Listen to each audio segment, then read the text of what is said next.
Bom dia, pessoal. Já estamos ao vivo.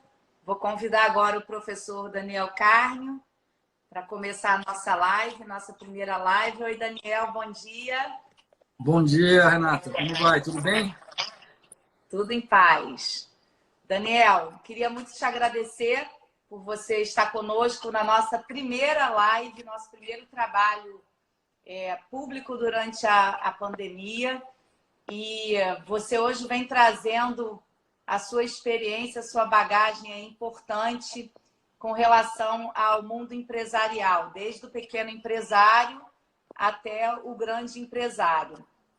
É importante dizer, Daniel, que esse nosso trabalho à frente da AMB, a AMB congrega aí 14 mil juízes no Brasil, dentre eles juízes estaduais, militares, trabalhistas e federais. Nesse nosso trabalho, nós temos procurado nos aproximar da sociedade, encontrar os caminhos para a solução dos grandes problemas da sociedade e, ao mesmo tempo em que a gente começa hoje esse trabalho de esclarecimento de alguns pontos jurídicos, trazendo personalidades importantes da vida pública e do mundo jurídico para a nossa AMB, para esclarecer a população, nós estamos também desenvolvendo um trabalho de comunicação com as comunidades carentes. As pessoas possuem muitas dúvidas com relação a pagamento de conta de luz, de água, com relação às suas relações de trabalho, e como a gente percebe que há uma grande dificuldade de acesso à justiça nesse período de isolamento social.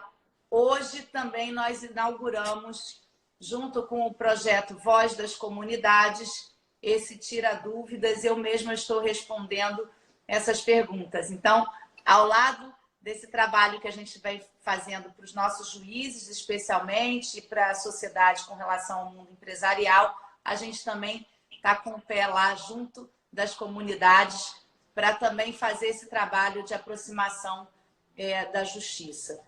Então, eu queria muito te agradecer por você estar aqui nesse momento. Eu quero fazer uma apresentação para quem não te conhece. Eu acho que poucas pessoas não te conhecem no mundo empresarial, no mundo do direito empresarial.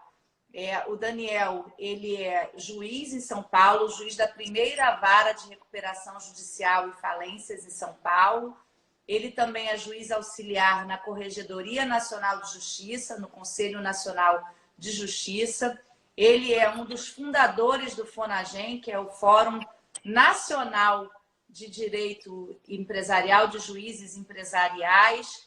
E o Daniel, mais importante de tudo, e por isso nós convidamos ele para ser o primeiro nas nossas lives, ele tem trabalhado junto a 2 importantes projetos legislativos que tratam da recuperação judicial, para facilitar a recuperação judicial e falências. Então, ele está tomando conta, junto com o deputado Hugo Leal, de um projeto para o período Covid e também de um projeto mais perene que trata da modificação das normas em termos de recuperação judicial e falência.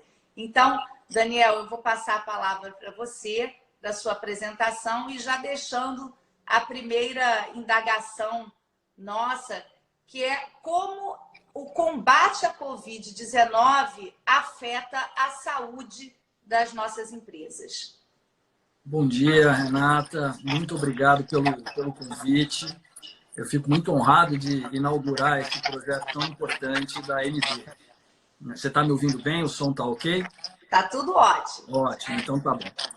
Bom, vamos lá. Essas medidas, Renata, de distanciamento social e de quarentena, que são impostas pelas autoridades públicas de saúde, são importantes para cuidar da saúde das pessoas, para evitar que as pessoas fiquem doentes e para preservar o nosso sistema de saúde do colapso. Entretanto, esse combate ao coronavírus tem consequências também na saúde das empresas, e isso é algo que nós também temos de estar preocupados. Na medida em que você impõe quarentena e medidas de distanciamento social, muitas empresas, muitos agentes econômicos passam a ter dificuldade para o exercício das suas atividades, né? E isso pode gerar consequências seríssimas para a economia e também para a justiça. Então, eu acho que a gente tem que ter, Renata, uma preocupação em 3 níveis. Um primeiro nível de preocupação são as preocupações relacionadas a evitar que as empresas fiquem doentes. Porque mesmo empresas saudáveis podem se tornar insolventes em razão da excepcionalidade do momento. Empresa com as portas fechadas não tem faturamento. E isso não quer dizer que as pessoas não precisam mais dos produtos que ela oferece ou dos serviços que ela presta. Então, nós temos que tomar medidas para evitar que essas empresas se tornem insolventes. No mesmo momento em que nós evitamos que elas se tornem insolventes, a gente também preserva o poder judiciário do colapso, porque a inadimplência gerada por esse número, por essas medidas de distanciamento social, elas podem gerar um verdadeiro tsunami de ações judiciais, inviabilizando o poder judiciário. Bom, um segundo grupo de preocupações diz respeito a facilitar o acesso às medidas de ajuda para as empresas. Medidas que já existem, recuperação extrajudicial e recuperação judicial. Precisamos facilitar o acesso. Só um minutinho, Daniel, eu acho que está com algum problema no áudio. O seu áudio está ok? O meu áudio está chiando um pouquinho. Deixa eu abaixar um pouco aqui o meu... Vê se melhorou agora. Melhorou. Melhorou? Melhorou. Mas vocês me ouviram ou eu preciso repetir? Não, nós ouvimos. Ah, então tá. É que eu acho que estava um pouco alto, aí estava dando retorno. Então, dizia, o segundo grupo de preocupações diz respeito a facilitar o acesso para aquelas empresas que vão precisar do acesso à recuperação extrajudicial e judicial. Um terceiro grupo de preocupações, Renata, diz respeito às empresas que já estão em recuperação. Nós temos grandes empresas que geram milhares de empregos e que já estão em recuperação, como é o caso da Oi, no Rio de Janeiro, como é o caso da OAS, da Odebrecht, enfim. Temos diversas grandes empresas em recuperação. É natural supor que essas empresas vão ter uma extraordinária dificuldade de cumprir as obrigações já assumidas com os seus credores. E, em razão disso, nós temos que nos preocupar também em facilitar ou flexibilizar algumas regras para que essas empresas não entrem em processo de falência. Então, temos essas 3 preocupações e, para cada grupo de preocupações, nós temos soluções que estão sendo propostas. Algumas em nível legislativo, né, um projeto emergencial, você já fez referência, é o PL 1397, de 2020, que foi apresentado pelo deputado Hugo Leal. E nós temos também a atuação do Conselho Nacional de Justiça, através da edição de uma recomendação, que também visa orientar os magistrados a como lidar com esse tipo de situação. Então, exatamente nessa área, eu gostaria que você nos dissesse. Eu imagino que a preocupação do Conselho teria sido a vislumbrar um grande impacto nas varas cíveis e empresariais do país.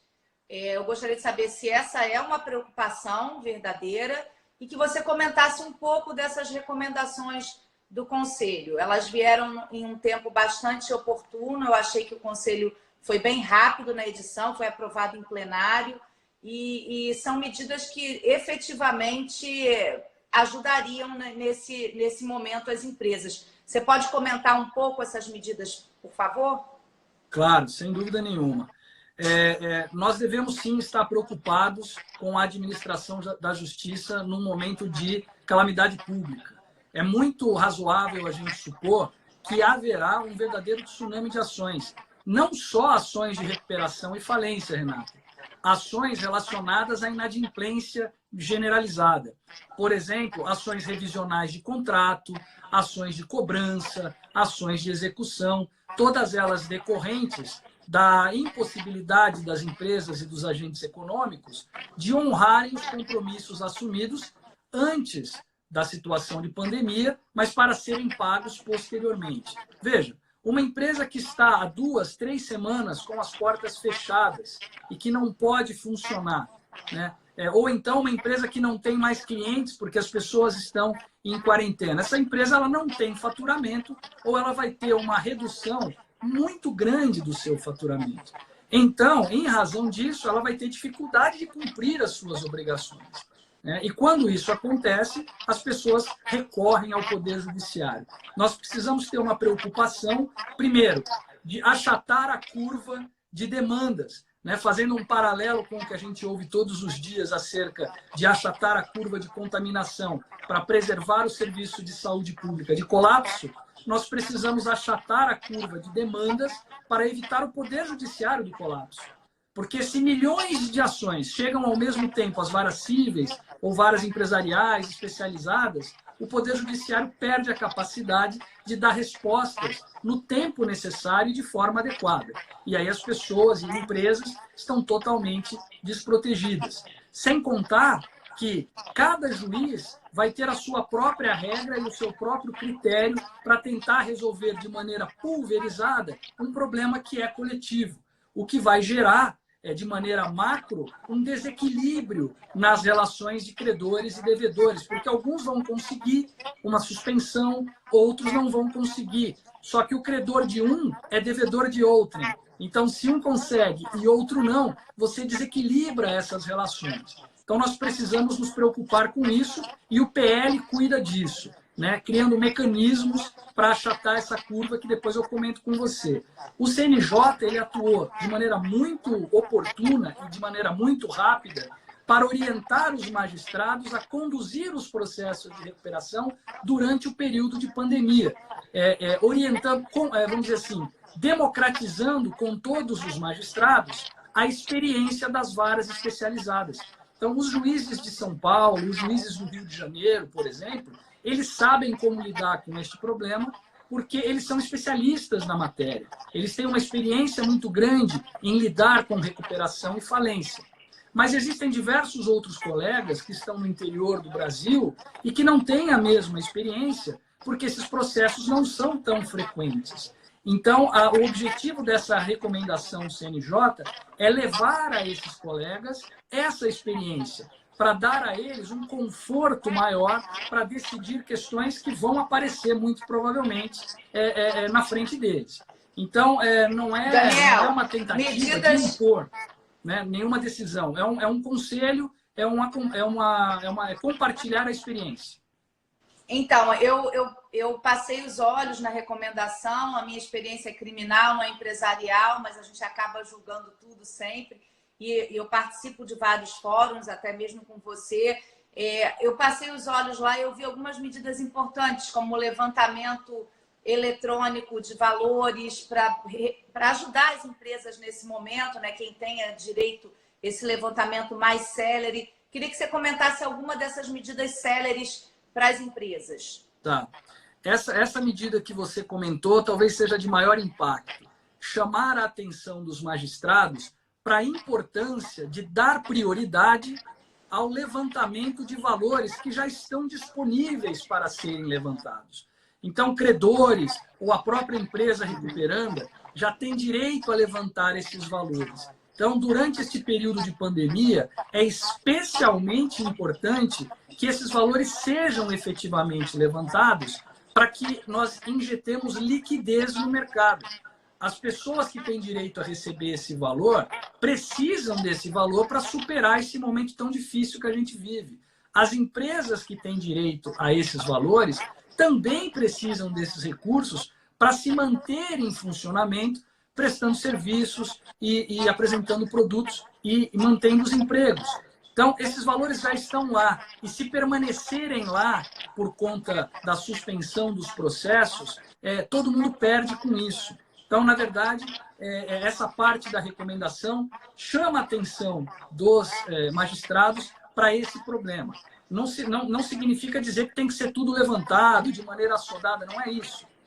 é apenas para que se dê prioridade a isso e aquilo que puder ser levantado, então que seja feito através de mandado judicial eletrônico, inclusive para desburocratizar esse procedimento e para evitar contato físico, seguindo aí as orientações da Organização Mundial da Saúde. Ponto importante também é o enquadramento da situação como caso fortuito e força maior, né? Isso também dá uma tranquilidade ao magistrado para poder enquadrar a situação, né? Exatamente. A recomendação, ela pede a especial atenção dos magistrados a esse respeito, né? É claro que a análise deve ser feita caso a caso. É no caso concreto que o juiz vai verificar se esta situação da pandemia criou para aquela empresa uma circunstância extremamente complicada que a impede de cumprir as suas obrigações. Na maioria dos casos é isso mesmo que acontece. São poucos os segmentos da economia que não são atingidos por essa crise.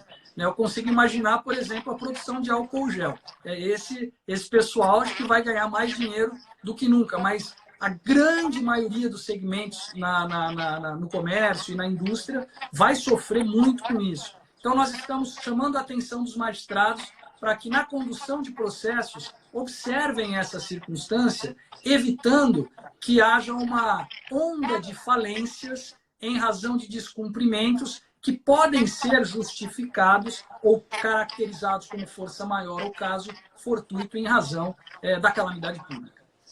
E, Daniel, nessa linha da recomendação 63 do Conselho, também vem o PL 1397 de 2020? Exato. O PL ele vem nessa mesma linha, mas tratando também das outras preocupações. Por exemplo, para evitar que as empresas fiquem insolventes, desapareçam e haja um tsunami de ações na justiça, o PL ele propõe 60 dias de suspensão legal, seguidos de mais 60 dias de um procedimento de negociação preventiva, que é um procedimento de jurisdição voluntária. Então, inicialmente, todos os agentes econômicos teriam direito a uma suspensão da exigibilidade das obrigações por 60 dias. Importante dizer, Renata, que isso não é um calote institucionalizado, que isso não é uma autorização para que sejam descumpridos os contratos, nada disso. A inadimplência e o descumprimento dos contratos são dados da realidade. Isso já está acontecendo. Se nós fecharmos os olhos, isso não vai desaparecer. E a tendência é que aumente a inadimplência ainda mais, na medida em que se prolonga a situação de quarentena. Então, nós precisamos criar um mecanismo para autorizar ou viabilizar esses agentes econômicos que negociem essas dívidas e que consigam se acertar nesse prazo de 60 dias sem a pressão das medidas judiciais de expropriação de bens.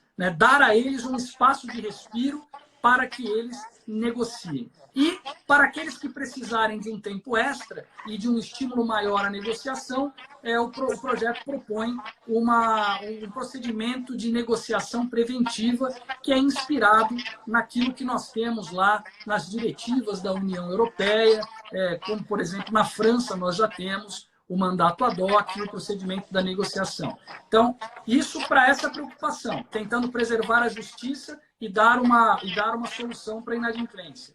E, no segundo momento, melhorar o acesso à recuperação, facilitar o acesso à recuperação e flexibilizar algumas regras da recuperação judicial para aquelas empresas que já estão lá, juntamente com as medidas do CNJ. Então, são essas três frentes de atuação. Então, os projetos, eles, tanto esse como o definitivo, né, também da relatoria do deputado Hugo, eles incentivam a negociação e procuram fasear a chegada dos processos à justiça. É exatamente isso. É estimular soluções consensuais e extrajudiciais, faseando ou achatando, vamos dizer assim, essa curva de acesso às demandas, fazendo com que, num primeiro momento, todos tentem extrajudicialmente se compor com um prazo de respiro de 60 dias. Num segundo momento, através de um procedimento de intervenção mínima da justiça, facilitar a consecução de acordos. E aí, num terceiro momento, estimular a recuperação extrajudicial. e, num último momento, flexibilizar regras da recuperação judicial. Agora, um dado importante, essas regras todas são emergenciais, elas não são regras que vêm para mudar o nosso sistema definitivamente. São regras que terão aplicação apenas e tão somente durante o período de calamidade pública, onde nós não partimos de uma situação normal, né? Nós estamos numa situação absolutamente anormal. Vários outros países do mundo, como a Alemanha, Nova Zelândia, alguns estados dos Estados Unidos, vêm tomando medidas semelhantes nesse sentido. Muito bem, Daniel. Eu queria agora comentar 2 casos importantes e talvez sejam casos que refletem muito, né, na vida de todos os brasileiros. Um foi recentemente uma decisão até aqui do meu estado, da juíza Maria da Penha, com relação ao fornecimento de energia elétrica. Uma decisão liminar de não interrupção. E o outro também, um caso interessante que eu vi de um restaurante de São Paulo que teve aí interrompido as suas operações de crédito junto ao Banco Safra. Você pode comentar a repercussão disso, se essa é uma tendência do judiciário nesse momento? Essa é uma tendência, Renata. Como eu disse, nós teremos agora a busca na justiça de soluções para essas questões.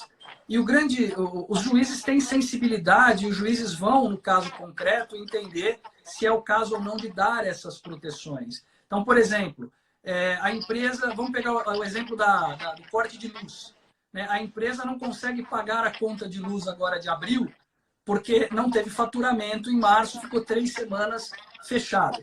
Se essa luz é cortada, todo o estoque dessa empresa pode perecer e ela perde a capacidade de funcionar. Daqui a um mês, quando ela deveria voltar a funcionar com o encerramento das medidas de distanciamento, não existe mais empresa e esta retomada da economia vai ser muito ruim. Agora, por outro lado, o risco de se permitir essa busca individual é o desequilíbrio das relações. Porque um credor de alguém é devedor de outrem. Então, se eu sou credor, ou melhor, se eu sou devedor e busco na justiça e consigo suspender por 60 dias o pagamento da minha conta, mas eu também sou credor, né, e não consigo, e o meu devedor não consegue, nós vamos desequilibrar essas situações e isso causa um problema sistêmico, né? E por isso é que eu acho que essas questões deveriam ser coordenadas de maneira coletiva, né? Dando a todos a mesma oportunidade.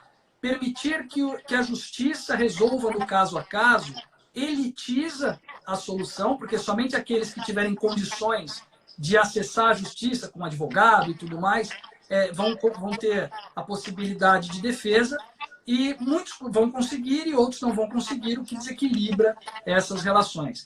Mas essa é uma tendência. Você citou 2 decisões, existem diversas outras e outras muitas virão, né? Porque a inadimplência, repito, é um dado da realidade. E os agentes econômicos vão buscar na justiça a solução para esse problema.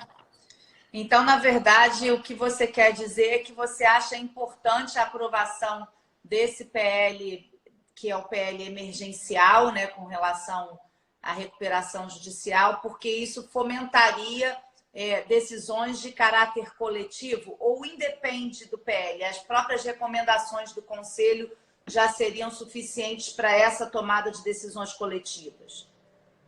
Olha, na minha visão, Renata, há necessidade de aprovação do PL com alguma solução para essa questão da inadimplência.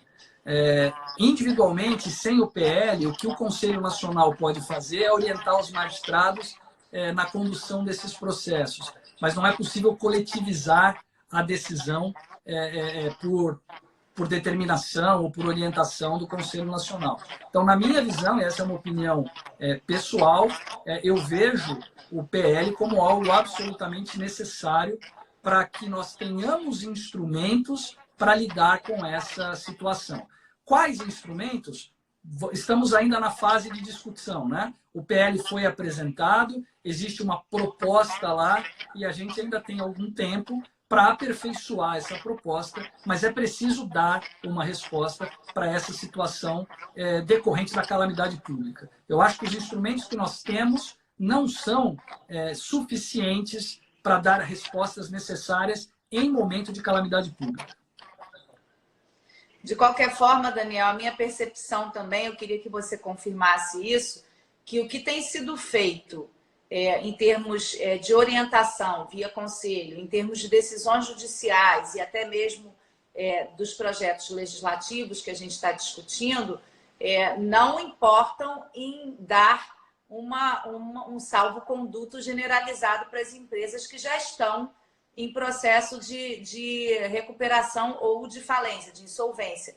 O que a lei e as recomendações parecem querer orientar é salvar empregos, né? Salvar um pouco a economia nesse momento de pandemia. Porque, de outro lado, surgem críticas, né? Será que agora, então, pode tudo? Eu queria que você comentasse, até já em fase final, né? Qual é a percepção, se é isso mesmo. Sua percepção, Renata, está perfeita. Esse projeto e essas decisões judiciais não significam autorizar as pessoas a descumprir as obrigações. Não significa dar um salvo-conduto para a inadimplência. Não significa dar um salvo-conduto para o descumprimento de contratos. Não se trata de um calote oficializado, não é isso. O calote vai acontecer, a inadimplência vai acontecer, o descumprimento dos contratos vai acontecer. E, em muitos casos, vai acontecer em decorrência dessa alteração dramática da situação das empresas. E isso precisa ser tratado. E existem formas de tratar esta situação. Uma forma é fechar os olhos e achar que assim as coisas se resolvem. Se nós fecharmos os olhos e esperarmos para ver o que vai acontecer, milhares de empresas vão desaparecer e os credores não vão receber. Né? Então, nós precisamos dar instrumentos para que os agentes econômicos consigam, principalmente entre eles, organizar os recebimentos e rever os seus contratos com uma sensibilidade maior de que nós estamos numa situação de calamidade pública. Então, essas propostas e essas decisões judiciais que estão vindo e que virão com mais frequência ainda, tentam dar solução adequada para uma situação de inadimplência já existente. Não são essas decisões, não é o projeto que causa a inadimplência. Então, assim como você, eu já escutei algumas críticas. Não, então o projeto vai oficializar o calote? Não, ao contrário, o calote já existe. As pessoas não vão cumprir as suas obrigações, porque elas não têm faturamento, as empresas. Então, nós temos que tratar essa situação e dar às empresas e aos credores mecanismos para que eles consigam se acertar e não dependam tanto de acessar a justiça. Porque imagine que a justiça sejam os respiradores, né? Não vai haver respirador para todo mundo, Renato. Se todo mundo tiver que recorrer à justiça para resolver o seu problema individual de inadimplência, não vai haver respirador para todo mundo. Não vai haver justiça para todo mundo, porque haverá um verdadeiro colapso do sistema judicial. Para aqueles que são um pouco mais antigos, lembrem daquela história da variação do dólar com os contratos de leasing. Né? Quando o dólar variou depois do Plano Real, muitas pessoas tinham seus contratos de leasing vinculados à variação do dólar, houve um aumento exponencial e milhares de ações foram distribuídas na justiça. Até hoje, se bobear, tem ação disso ainda em andamento na justiça. Agora, imaginem na situação de calamidade pública, onde todos os segmentos, ou quase todos, são atingidos. Você multiplica isso por 1000, por 1 milhão, e aí nós vamos ver qual é a situação que nós vamos ficar. Então, eu acho que nós devemos nos antecipar a este problema, criando mecanismos extraordinários e com validade apenas para o tempo de pandemia, para que nós consigamos evitar esse tsunami de ações e dar ao mercado opções de autofinanciamento das suas obrigações. Muito bem, Daniel. Queria muito te agradecer, dizer que a nossa live foi um grande exemplo de um dos braços da justiça que está atuando durante o momento da crise. muitas pessoas não conseguem ver concretamente como a justiça está trabalhando no momento do Covid.